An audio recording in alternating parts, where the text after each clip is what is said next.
Sindh assembly में speaker और deputy speaker के लिए वोटिंग का अमल मुकम्मल कर लिया गया है। गिनती का अमल इस वक्त शुरू हो चुका है। आखिरी वोट स्पीकर सिंध असेंबली आगा सिराज दुरानी ने कास्ट किया है। तफसील जानते हैं नुमाइंदा जियो न्यूज राना जावेद से। राना जावेद, अपडेट कीजिए। जी बिल्कुल, सिंध असेंबली में स्पीकर मुंतखब करने के लिए जो वोटिंग का अमल कुछ देर पहले शुरू हुआ था वो अब मुकम्मल हो गया है।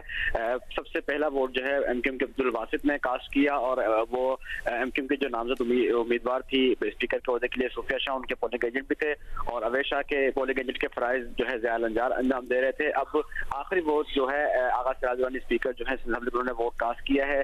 पीटीआई से ताल्लुक रखने वाले आज़ाद उम्मीदवारों ने अपना वोट कास्ट नहीं किया।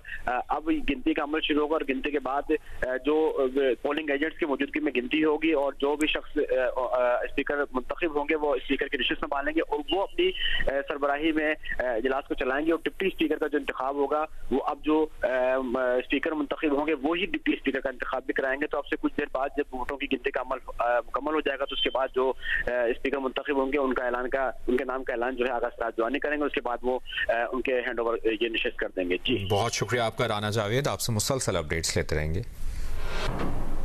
सिंध असेंबली में स्पीकर और डिप्टी स्पीकर के लिए वोटिंग का अमल अब से कुछ देर पहले शुरू हुआ था। आज सिंध असेंबली का जब इजलास शुरू हुआ तो स्पीकर और डिप्टी स्पीकर के लिए वोटिंग का अमल शुरू हुआ और उसके बाद अब से कुछ देर पहले ये वोटिंग का अमल मुकम्मल हो गया है। इस वक्त गिनती जारी है और जिस तरह नुमाइंदा जियो न्यूज़ राना जावेद बता रहे थे कि आखिरी वोट स्पीकर सिंध असेंबली आगा सिराज दुरानी ने कास्ट किया है और अभी जो है वो सिर्फ स्पीकर के इंतखाब के लिए वोटिंग जो है वो ख़त्म हुई है। उसके बाद जब स्पीकर का इंतखाब हो जाएगा उसके बाद जो नौमुंतखब स्पीकर होंगे वो डिप्टी स्पीकर के इंतखाब के अमल का आगाज़ करवाएंगे। उसके लिए बाकायदा वोटिंग होगी और फिर गिनती के अमल के बाद डिप्टी स्पीकर का इंतखाब किया जाएगा। तो फिलहाल सिंध असेंबली में स्पीकर के इंतखाब के लिए वोटिंग का अमल मुकम्मल हो गया है और इस सिलसिले में गिनती जारी है। पीपल्स पार्टी के अवैस शाह और एमक्यूएम की सोफिया शाह मद्दे मुकाबिल हैं।